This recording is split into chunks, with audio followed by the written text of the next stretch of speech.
Hoje, eu quero te contar uma história interessante, pai.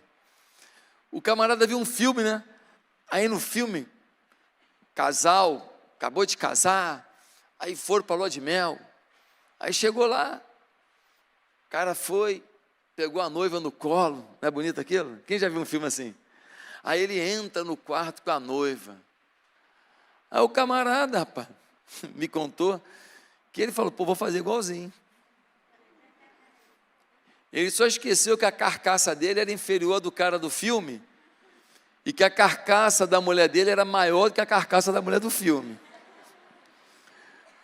Ele tomava prejuízo dos dois lados, ele mais fraco e ela mais pesada. Irmão, chega lá, ele, pum, pega no colo, não aguentou, caíram os dois no chão.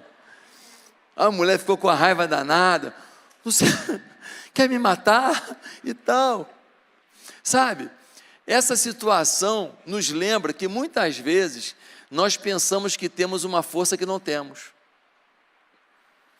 Essa situação nos lembra que muitas vezes nós não temos alguma coisa que achamos que temos. E hoje eu queria falar do assunto fé. Você vira para a pessoa, o cara tem a vida toda errada, toda podre, e fala assim para você, eu tenho muita fé em Deus. Sim ou não? Você já ouviu isso? Fala, meu irmão, esse cara vem em cima até da bisavó dele, pô. Esse cara vacila pra caramba, briga com todo mundo, bate em todo mundo, passa todo mundo para trás. Eu tenho muita fé em Deus. As pessoas, às vezes, não têm consciência do que elas não têm. Elas acham que têm o que de verdade nunca tiveram. E eu tenho um texto aqui que fala de alguém que tinha fé. E com base na vida dessa pessoa, eu queria ver quem é que tem fé. Quem é que tem fé? E aí você vai poder hoje, ao final dessa mensagem, responder, eu tenho ou não tenho? Ou se eu tenho, eu preciso melhorar em quê? Quem está entendendo? Proposta aceita? Então vamos lá, abra sua Bíblia em Lucas capítulo 7. Lucas capítulo 7, versículo 1 a 10. Nós lemos assim: a cura do servo do centurião. Tendo Jesus concluído todas as suas palavras dirigidas ao povo, entrou em Cafarnaum. E o servo de um centurião, a quem este muito estimava, estava doente, quase à morte. Quando o centurião ouviu falar a respeito de Jesus, enviou-lhe alguns anciãos dos judeus, pedindo-lhe que viesse curar o seu servo.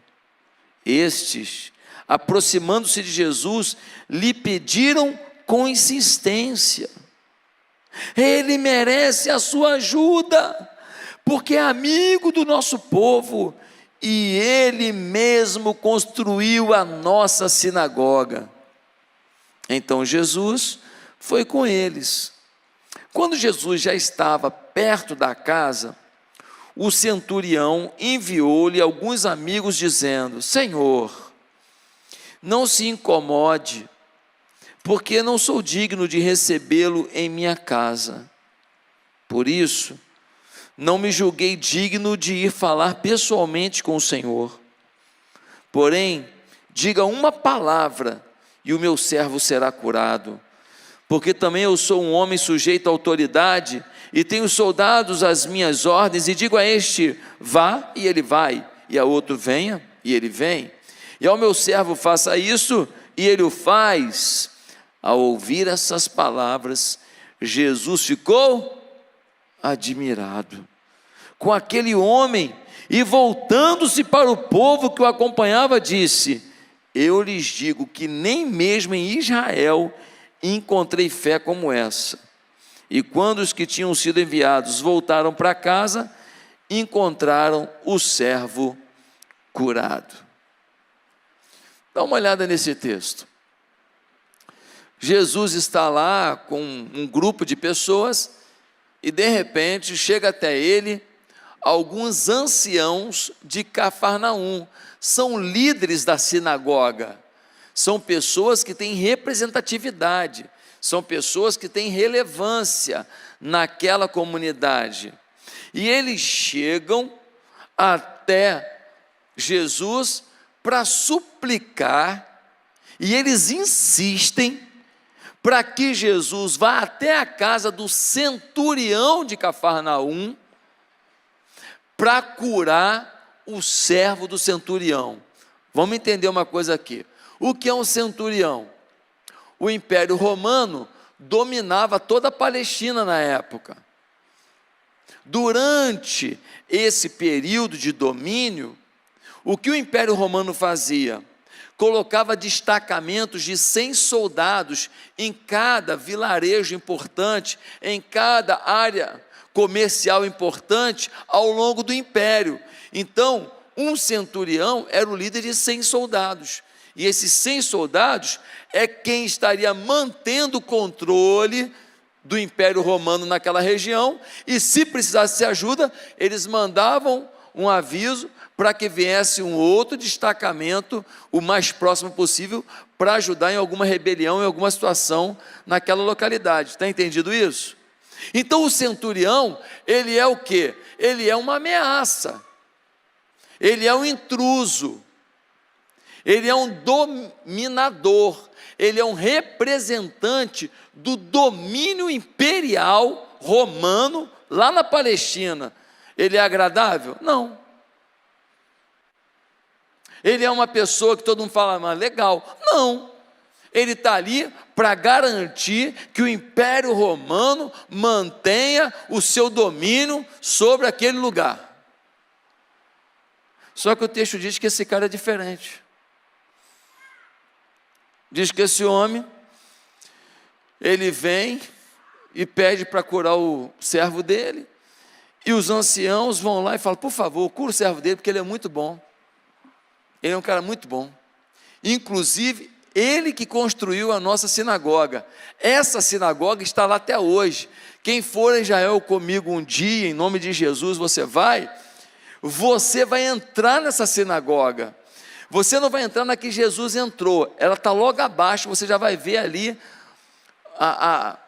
o restante dela. Você vai estar numa que está sobre a que Jesus entrou, mas você vai ver parte da que Jesus entrou.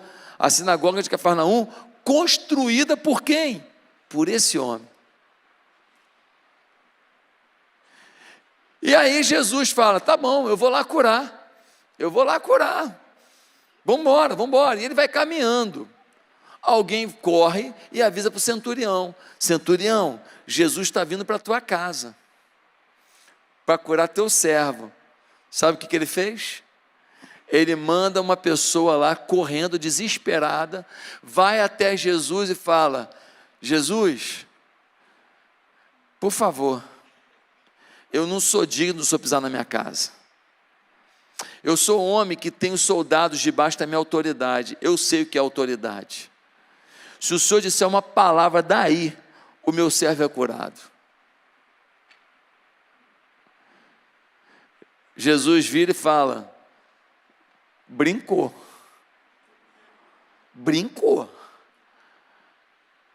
Diz o texto que Jesus ficou assustado.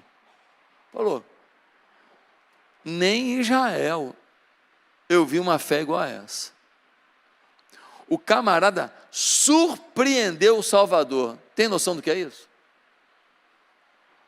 E aí Jesus fala, seja conforme a tua palavra.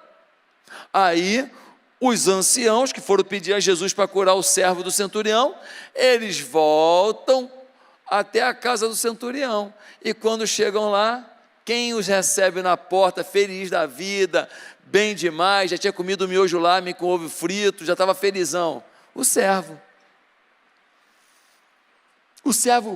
plenamente restabelecido, e eles perguntam, que hora que foi isso? E aí falam a hora, e eles olham e falam, foi exatamente na hora que Jesus decretou a cura. Gente, nesse texto, Tem uma pessoa que tem fé, sim ou não? Esse cara dá aula de fé. Por que ele dá aula de fé? Porque o próprio Jesus ficou assustado com ele. E aí a minha pergunta é: quem é que tem fé de verdade? Quem é que pode afirmar que tem a fé que Jesus quer ver na gente? Quem é que pode afirmar que tem a fé que realmente Jesus espera da gente? Primeiro, a verdadeira fé só virá sobre sua vida se for por ouvir a palavra de Deus. Olha, a fé não vem porque você fez um curso de coach. A fé não vem porque você fez a leitura de um livro de confissão positiva. A fé não vem porque você é muito fera, você acredita no seu potencial, você é talentoso, você é inteligente. Isso tudo que você está chamando de fé pode ser autoestima, pode ser pensamento positivo, pode ser empolgação, pode ser motivação. Fé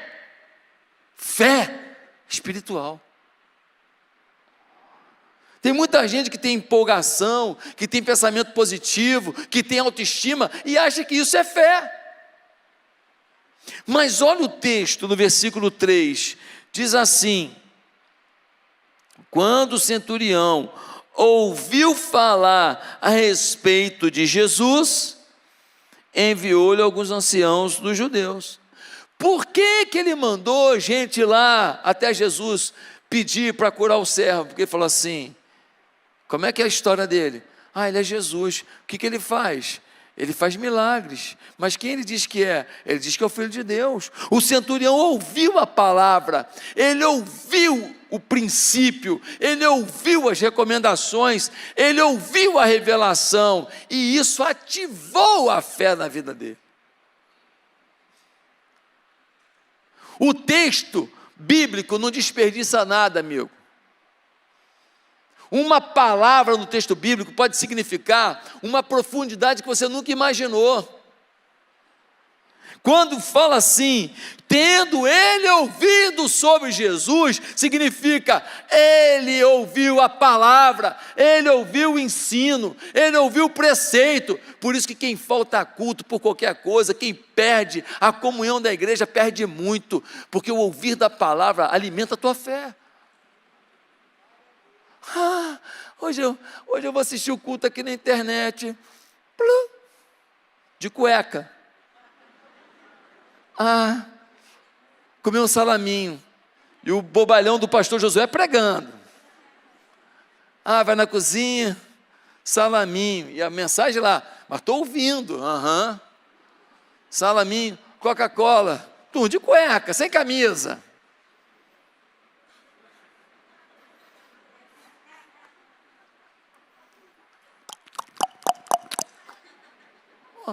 Está concentrado na mensagem? Está ouvindo a palavra? Irmão, olha só, a internet é quebra-galho. A internet não é o fundamento. A internet é para quebrar o galho, pô. Que bom que você está pela internet um dia que você não consegue vir. Agora, você depender da internet porque você está com preguiça de vir, não, você não quer a palavra. Você não quer a palavra. E a palavra que promove a tua fé. Tu está sem fé nenhuma, porque tu não ouve a palavra e está achando que tu está ficando cheio de fé. Se você estiver cheio de fé, se ouvir a palavra, tem que rasgar a Bíblia, pô. Se uma pessoa que não ouve a palavra está cheia de fé, joga fora a Bíblia então, porque é mentira isso aqui. Uma verdadeira fé depende de ouvir o que a palavra produz. O reverendo Hernandes Dias Lopes, que inclusive vai pregar aqui na nossa conferência essa semana, a partir de sexta-feira, ele diz: a Bíblia é o livro dos livros, inspirado por Deus, escrito pelos homens, concebido no céu, nascido na terra, odiado pelo inferno, pregado pela igreja, perseguido pelo mundo e crido pelos fiéis. A Bíblia é o livro dos paradoxos, é o livro mais lido e o mais desconhecido, é o livro mais amado e o mais odiado, é o livro mais obedecido e o mais escarnecido, é o mais pregado e o mais combatido. A Bíblia tem sido o farol de Deus na escuridão da história.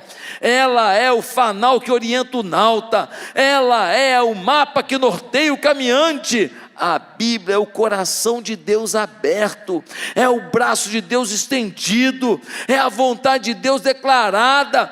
Na Bíblia, os céus e a terra se abraçam, o infinito toca o finito, o eterno invade o temporal, o divino e o humano se encontram. A Bíblia é a espada do Espírito, poderosa arma de combate contra as hostes inimigas que conspiram contra nós, que com sutilezas vis tentam nos arrastar na correnteza do pecado e nas seduções do mundo.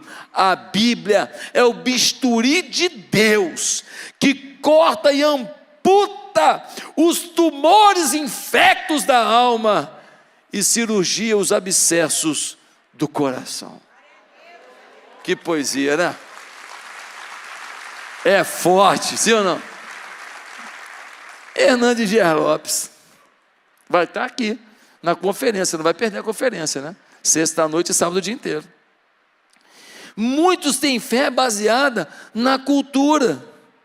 Se esse centurião tivesse fé baseada na cultura, ele poderia ter abraçado uma série de coisas. Ele poderia ter abraçado uma série de manias, uma série de sincretismos que pairavam por todos os lugares aonde o Império Romano entrava. Mas não, ele decidiu ter uma fé alicerçada naquilo que ouviu falar de Jesus, da palavra de Deus. Algumas pessoas têm uma fé baseada na palavra do outro. Ô fulano, o puxa-saco, né? Você é um homem de muita fé. Nossa, fulana, você é uma inspiração. Nossa, fulano, como você é legal. Nossa, fulana, como você é sensacional. E a gente vai se encanta com isso, com a conversa fiada dos outros, e começa a achar que a gente é alguma coisa lindona, porque alguém falou. Irmão, quem te avalia de verdade é Deus. E você sabe se você é isso tudo que estão falando ou não. Basta você olhar para o espelho e pensar um pouquinho. Cuidado com os elogios. Você tem muita fé, às vezes não. Um homem muito sofrido e desiludido começou a achar esquisito esse papo dos crentes de que é preciso aceitar Jesus e receber o Espírito Santo. E ele ficou com muita raiva, falando, esses crentes falam que a gente tem que se converter, e quem eles pensam que é? Eles pensam que eles são de um segmento melhor, que eles estão em outro patamar. E ele começou a ler a Bíblia com raiva, porque ele queria descobrir na Bíblia falhas para poder, de alguma maneira, lutar contra os crentes que evangelizavam ele. Só que quando ele foi ler a palavra para combater os crentes, ele leu com atenção, porque ele queria descobrir as brechas. Ele leu com uma atenção que às vezes a gente não lê, né, gente? E quando ele leu com atenção, a sua mente direcionou a palavra para o seu coração. E sozinho, o antagonista da fé se converteu. A Bíblia por si só muda uma vida. O meu pai tem um folhetinho que ele escreveu para evangelizar, chamado O Lenhador Queria Morrer. E esse folhetinho conta a história de um lenhador que estava lá trabalhando, cortando lenha, aí muito pesado o trabalho, ele cansado, ele com raiva da vida, falou, morte vem me buscar, e de repente a morte chegou, vim te buscar, ele falou, não, é só para me ajudar a botar lenha nas costas. E nesse folhetinho, contando essa história, ele fala que a morte vai chegar, e nem todo mundo está preparado, e com aquele folhetinho, o meu pai já ganhou centenas e centenas de pessoas para Jesus, entregando o folhetinho e falando, leia esse folhetinho, no final tem uma oração. E quantas pessoas leram um folhetinho pequenininho, fizeram uma oração no final, entregando a vida a Jesus, depois apareceram na igreja, tinha um carimbo da igreja atrás do folheto, eu vim porque eu ganhei um folhetinho, tal, tão simples. A palavra é forte, a palavra muda. Poucos versículos não papelzinho pequenininho, mas a palavra convence e transforma. Em segundo lugar, o que podemos afirmar sobre a fé que Jesus quer ver em nós? Para uma fé verdadeira, fuja da insensibilidade. Por uma fé verdadeira, fuja da insensibilidade. Nós estamos muito brutos. Nós estamos passando e vem gente morta na rua e não estamos mais esquentando. Nós estamos vendo uma senhora com uma ferida desse tamanho na perna, com aquela faixa enrolada, parada em algum lugar tentando vender uma cocada, e a gente passa de lado. Está tão difícil a vida, tem tanta coisa ruim acontecendo, tem tanta maldade, a gente fica com tanta raiva de ver principalmente os poderosos fazendo o que estão fazendo com o Brasil, que de alguma maneira a gente vai ficando embrutecido. Esses desgraçados que um dia se convertam, desgraçam a nossa vida. A gente começa a ficar cético, a gente começa a ficar insensível. Agora dá uma olhada no homem que tem uma fé genuína. Olha o versículo 2. E o servo de um centurião, a quem este muito estimava, estava doente, quase à morte. Nós temos um centurião, um homem importante, um homem que manda na cidade, um homem que tem relevância, mas ele muito amava o servo. Você sabe quem era o servo de um centurião romano? Que aula de história hoje, hein? Você sabe quem era o servo de um centurião romano? Eram pessoas que foram escravizadas porque aonde moravam foi conquistado pelo Império Romano. Quando o Império Romano entrava no lugar, matava a maioria e o que sobrava escravizava. Esse cara, que é o servo do centurião, ele é um nada. Ele é um nada. Ele é um cara que ganha comida e ganha um lugar para dormir e não ganha um centavo. Ele trabalha simplesmente para servir o seu senhor. É assim que é visto um escravo. E o escravo aqui não tem nada a ver com a África, não tem nada a ver com navio negreiro, nada disso, tá? Escravo aqui tem olho azul, cabelo louro, o outro é moreno. Aqui é escravo. Uma nação é conquistada, morre um monte de gente, quem não morreu? Vira escravo. Esse cara que é um escravo, que não vale nada, que a sociedade despreza, que ele só tem uma coisa a fazer: obedecer. E se tiver que ficar no frio, fique. Se tiver que trabalhar 20 horas por dia, trabalha. Se tiver que ficar no sol, fique. E se morrer, menos um escravo, dane-se. Esse cara, na mão do centurião, era muito amado. Sabe, às vezes a gente fala que tem fé, mas sabe o que o apóstolo Paulo diz? Ele diz que a fé brota do amor. É impossível alguém afirmar que tem fé se não ama, se não faz nada por ninguém, se não se doa por alguém. Eu me dou pelos meus filhos, pela minha mulher, pelo meu marido. Isso aí até um endemoniado lá faz. Qualquer um faz. Tem família de bandido brabo, que está aqui, o bandido está preso, mas tem gente cuidando da família dele aqui, e ele faz, esquece dos meus filhos e minha mulher lá não. Isso aí qualquer um faz, amigo. Eu não estou falando disso não, estou falando do seu coração ser cheio de amor pelas pessoas. Estou falando de você amar as pessoas de verdade. Estou falando de você se preocupar em ver as pessoas melhorando de vida.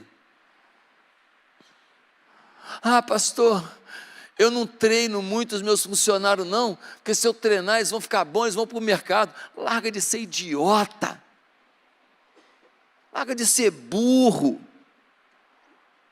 Se você dá treinamento para o funcionário, ele melhorou, e ele está performando melhor para você, ele está dando resultado. E se você não for bobo e perceber que ele melhorou, você vai dar para ele uma condição melhor, e ele vai permanecer com você muito tempo. E se depois que ele sair, depois de 7 anos, foram 7 anos de grande desempenho, te ajudando a crescer, aí depois de 7 anos ele resolveu sair, deixa o cara, pô. Talvez ele até se dê bem, ou talvez não, porque esse negócio de ser dono de empresa não é tão simples assim. Mas não, é uma maldade. A gente fica o tempo inteiro preocupado, se eu vou ajudar alguém que daqui a pouco eu vou perder, se eu vou ajudar alguém daqui a pouco não vai me agradecer, se eu vou ajudar alguém que daqui a pouco vai me dar uma pernada. Eu já ajudei muita gente que me deu pernada, dane-se. Enquanto estavam comigo, me ajudaram em muita coisa. O dia que deu pernada, beleza, vai pernar por aí. Ah, vida que segue, irmão. Vida que segue, mas não, a gente é embrutecido, insensível, fica desconfiando de todo mundo, não quer investir nas pessoas, não estende a mão para ninguém, é uma vontade de acumular o tempo inteiro, é uma vontade de ter o tempo inteiro. Você não será lembrado pelo que você juntou, você será lembrado pelo que você doou. Tudo que você juntou, não vai, ninguém vai, o fulano morreu, tinha um patrimônio de tanto. Não, agora uma pessoa que você ajudou, uma pessoa que você mudou a vida dela, essa pessoa vai lembrar de você para sempre. E é isso que o Evangelho faz com a gente fazer coisas duradouras. Ah, meus queridos, esse centurião tinha um servo doente, um escravo, uma pessoa descartável pela sociedade. Para ele não. Eu conheci um homem que era um pouco rude com a mulher dele, um cara esquisito, um cara que agrediu a esposa dele algumas vezes, um cara que só fazia algum carinho quando queria sexo. E ela se abriu comigo, falou: pastor, pô, difícil, eu me converti, pô, mas eu vivo isso e como é que faz? Eu falei: lute pela salvação dele. Se Jesus entrar, ele muda. Tá, e se ele não mudar, pastor? Essa é uma decisão sua, não fui eu que casei com ele. Eu só estou dizendo que eu posso falar como pastor. Eu creio no poder de Deus. O que você vai decidir da sua vida é uma decisão sua. Eu tenho que crer no Evangelho, no poder do Evangelho.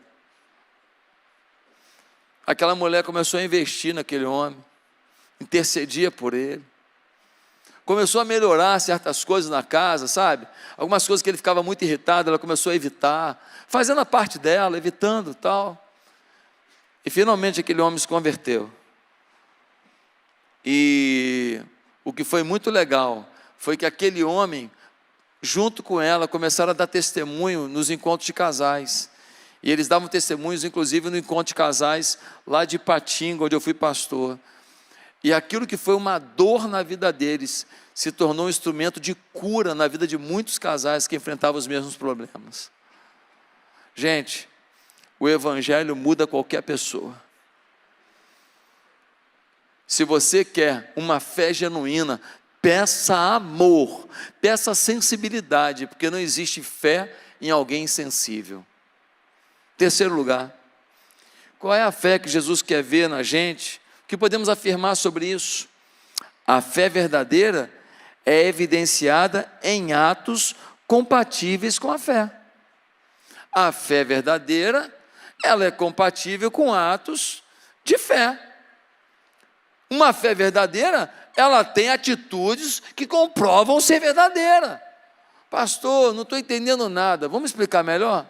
Versículo 3 diz assim: quando o centurião ouviu falar a respeito de Jesus, enviou-lhe alguns anciãos dos judeus, pedindo-lhe que viesse curar o seu servo. O homem falou assim: aqui, vocês podem buscar Jesus? Porque ele pode curar. Ele pode curar meu servo. Eu creio nele. Ah, mas você já encontrou com ele? Não. Mas você tem intimidade com ele? Não. Mas o que eu ouvi dele tocou minha alma. O que eu ouvi dele tocou meu coração. Eu comecei a experimentar Deus por causa dele.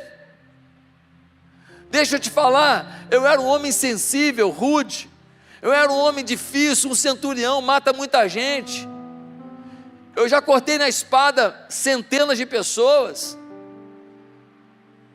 Mas eu comecei a ouvir dele, e isso mudou minha vida. Eu comecei a amar as pessoas, eu comecei a amar o meu servo. E agora o meu servo está doente, eu estou sofrendo por ele. E eu creio que se Jesus vier, meu servo vai ser curado. Sabe? Você tem que ter um problema. Você tem que ter uma dor. Você tem que ter uma necessidade para realmente saber se você tem fé. Pastor, agora fiquei pior.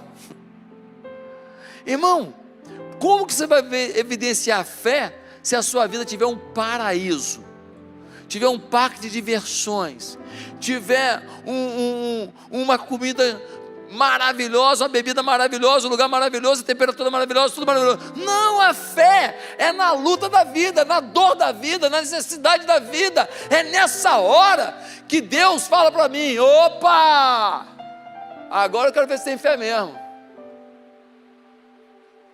Quando eu te botei no carro legal, aí você falou que tinha fé.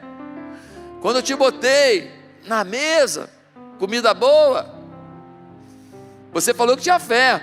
Quando eu te dei uma camisa boa, um sapato legal, quando eu te levei para a praia, aí fé. E agora na luta? Está revoltadinho? Abandonou? Parou de ir na igreja? Xingou Deus? Parou de ler a Bíblia? Aí Deus fala: só estou te mostrando que você vivia algo que fé não era.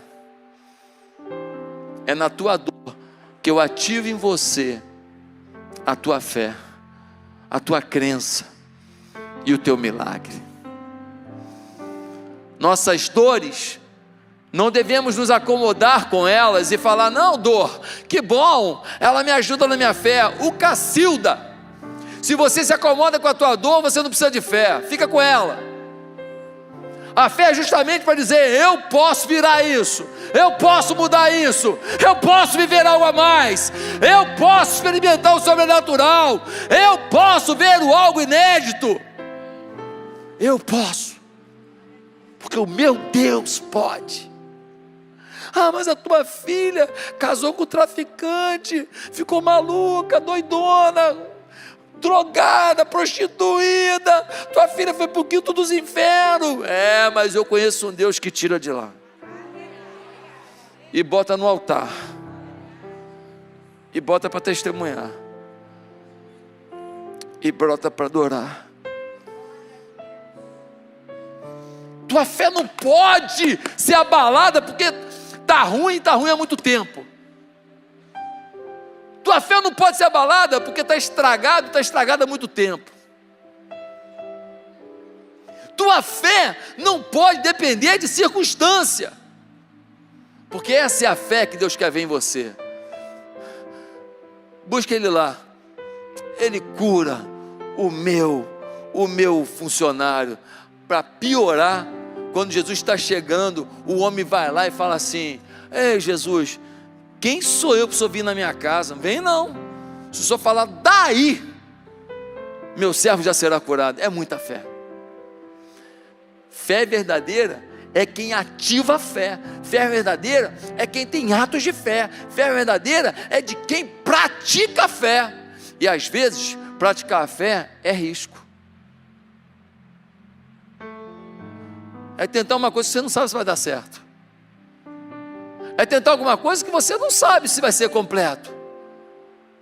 Ai, se der errado, você agiu pela fé, algum crescimento você teve, ainda que não foi do jeito que você esperava.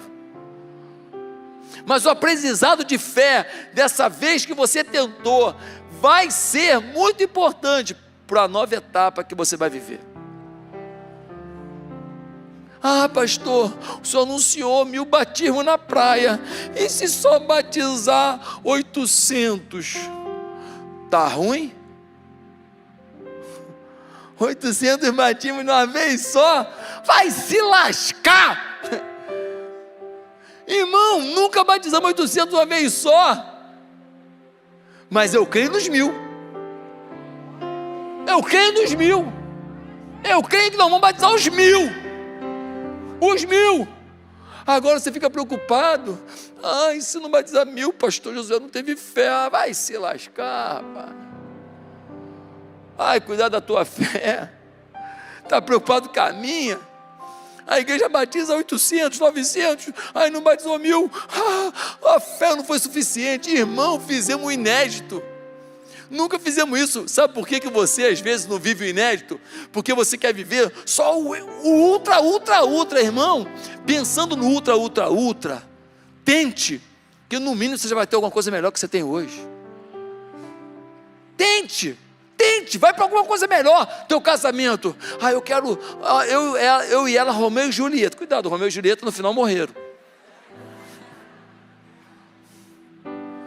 Então, eu só quero, se for para, irmão, não tenha medo de botar um alvo lá em cima. Se não atingir, não tem problema.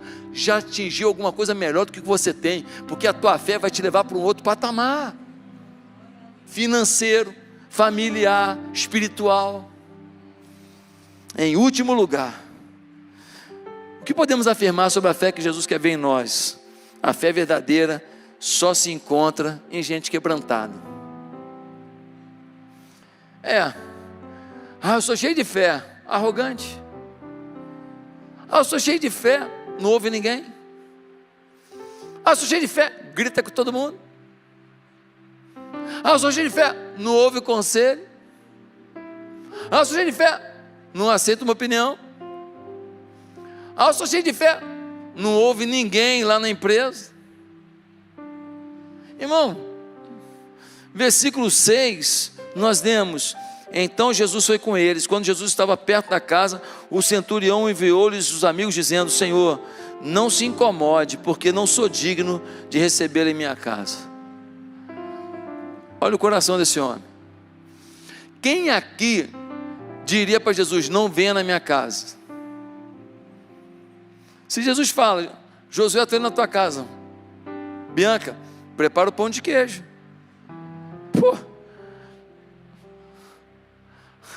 Eu não sou tão bom quanto esse homem.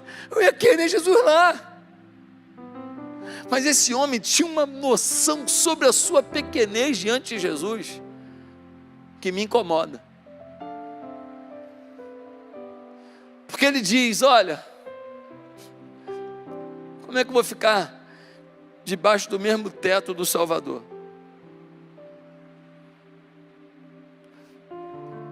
Como é que eu vou me portar diante do Salvador? Sabe, está faltando um pouco de quebrantamento na gente. Por que não dizer, está faltando um pouco de temor na gente. O meu pai sempre me ensinou, toda vez que eu falava assim: meu Deus do céu, meu pai, não tome o nome de Deus em vão. Deus me livre, não tome o nome de Deus em vão. O meu pai, quando era pequeno, toda vez que eu falava Deus de uma forma boba, ele me chamava a atenção, dizendo: não tome o nome de Deus em vão. A minha escola foi a escola do temor. Mas hoje, Jesus é espancado na Sapucaí. Essa é a sociedade que a gente vive.